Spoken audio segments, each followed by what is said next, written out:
इस वीडियो में हम देखेंगे कि एएमएच का लेवल कैसे बढ़ाएं और जल्दी से प्रेगनेंसी के लिए कैसे कंसीव करें।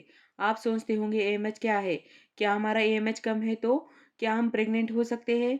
क्या हमारा एएमएच कम है तो क्या हमारी एग क्वालिटी अच्छी नहीं है? और लो एएमएच है तो क्या ट्रीटमेंट दी जाती है? तो आपके सारे सवालों के जवाब इस वीडियो में आपको मिलेंगे। आज भी बहुत सारी महिलाएं एएमएच के बारे में नहीं जानती।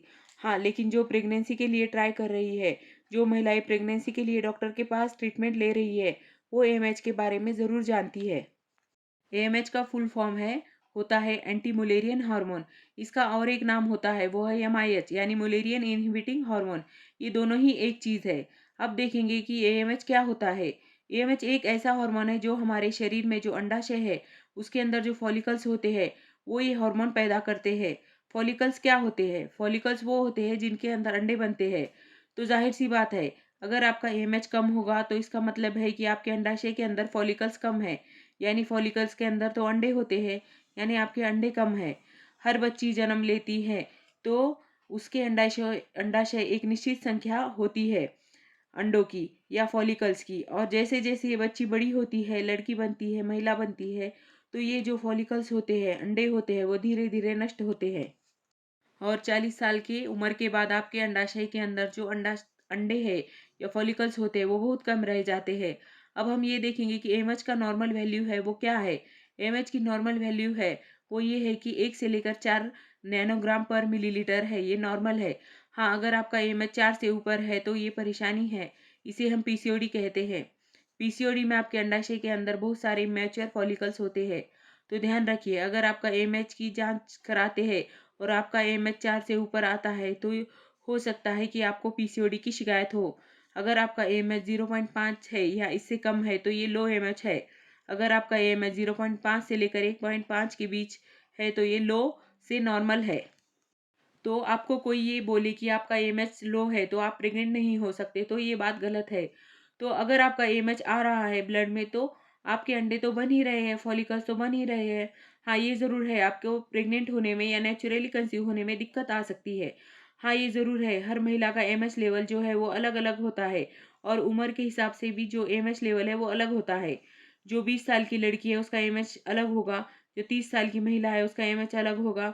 लेकिन अगर आपका एमएच ब्लड टेस्ट में आ रहा है तो आपके अंडे बन रहे हैं, फॉलिकल्स बन रहे हैं, आप प्रेग्नेंट हो सकती हैं। अगर आपका एएमएच कम है तो कोई आपको बोलता है कि आपके अंडे की क्वालिटी अच्छी नहीं है। ऐसा बिल्कुल गलत है। एएमएच लो होने से अंडों की क्वालिटी के ऊपर कुछ भी फ़र्क नहीं पड़ता।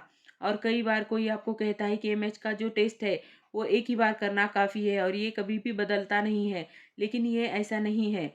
और अगर आप ये पीरियड के 4 से 5 दिन के अंदर ये टेस्ट कराएँगे तो आपका जो एएमएच लेवल है वो ज़्यादा आएगा। तो अगर आप पीरियड स्टार्ट होने के 15 से 20 दिन बाद कराएँगे तो एएमएच कम आएगा। तो मेरी ये सलाह है कि पीरियड स्टार्ट होने के 4 से 5 दिन के अंदर ही आप ये जाँच कराएँ। कई बार ये ऐसा होता है कि कई महिलाएँ लंबे समय तक गर्भ-निरोधक गोलियाँ लेती है। तो अगर आप इस समय एएमएच का टेस्ट कराते हैं तो वो हमेशा लो आएगा। तो अगर आप ये गोलियाँ ले ले रही है तो ये गोलियाँ बंद करने के 6 से 8 हफ्ते बाद आप एएमएच टेस्ट कराएँगे तो वो एएमएच का लेवल ज़्यादा आएगा। तो अब हम ये देखेंगे कि लो एएमएच की क्या ट्रीटमेंट है। सबसे पहले तो आप जान लें कि एएमएच जो हार्मोन है वो एक एजिंग प्रोसेस है। तो जैसे हम किसी की उम्र घटा नहीं सकते वैसे हम एएमएच बढ़ा नहीं सकते। एएमएच क्या दर्शाता है? ये हमारे ओवरी में फॉलिकल्स कितने बचे हैं ये दर्शाता है। तो आपको क्या करना है कि एक की क्वांटिटी के ऊपर ध्यान नहीं देना है, एक की क्वालिटी के ऊपर ध्यान देना है। अगर एक की क्वालिटी इम्प्रूव होगी तो आप नेचुरली कंसीव करेंगी विथ लो एमएच। तो आपको मैं कुछ ऐसी मेडिसिन बताऊंगी जिसके लो एमएच में आप कंसीव भी करेंगे और आपकी एक की क्वालिटी भी अच्छी होगी। अगर आपका एएमएच कम है तो डॉक्टर आपको डीएचई की दवाई भी दे सकते हैं। डीएचई का मतलब है डिहाइड्रो इपीएंडोस्टेरॉन, और ये 25 मिलीग्राम की गोली में आता है और तकरीबन डॉक्टर आपको 75 मिलीग्राम का डोज दे सकते हैं। लेकिन ये दवाई आप बिना डॉक्टर की सलाह से मत लीजिए। ये डीएचई की टैबलेट है वो आपको प्रेगनेंसी प्लान करने से 6 से 8 हफ्ते पहले स्टार्ट कर देनी चाहिए, क्योंकि इसको इतना टाइम लगता है कि आपके अंडे की क्वालिटी को बढ़ाने में, अंडे का साइज़ बढ़ाने में और एएमएच का लेवल बढ़ाने के लिए। और दूसरी दवाई है कोएंजाइम क्यू। कोएंजाइम क्यू एक माइटोकॉन्ड्रियल एनर्जाइज़र है। एक हमारे बॉडी का सबसे बड़ा सेल रहता है और इसमें सबसे ज़्यादा माइटोकॉन्ड्रिया रहते हैं। तो इन माइटोकॉन्ड्रिया को जब हम सप्लीमेंट के रूप में देते हैं तो एग की क्वालिटी में इम्प्रूवमेंट देखा गया है। कोएंजाइम क्यू एग के आसपास के जो सेल रहते हैं उनके भी फंक्शन को इम्प्रूव करता है। तो कोएंजाइम क्यू से आपका एएमएच बढ़ेगा नहीं, आपकी एग की क्वालिटी में इम्प्रूवमेंट आ सकती है। साथ ही साथ कोएंजाइम क्यू एक अच्छा एंटीऑक्सीडेंट है, वैसे भी आपकी हेल्थ के लिए बेनिफिशियल होता है। एक और दवाई है जिसे अर्जिनिन कहते हैं। अर्जिनिन एक वैसोडाइलेटर का काम करता है। ये एक इसेंशियल अमाइनो एसिड है। ये ब्लड वेसल को फैलाता है जिससे ओवरी के अंदर ब्लड फ्लो बढ़ता है। अगर फॉलिकल्स के अंदर ब्लड फ्लो अच्छा होगा, फॉलिकल्स प्रॉपरली ऑक्सीजनेटेड रहेगी, तो इसके अंदर जो एग डेवलप हो रहा है इसकी भी क्वालिटी इंप्रूव हो सकती है।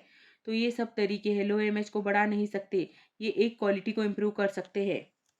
इसके अलावा एक थेरेपी है जिस पर अभी रिसर्च चल रहा है, वो है स्टेम सेल थेरेपी। हो सकता है आने वाले वर्षों में इससे लो एमएच को बढ़ाया जा सकता है। अगर वीडियो थोड़ी सी भी हेल्पफुल लगे तो वीडियो को लाइक, शेयर और चैनल को सब्सक्राइब कीजिए।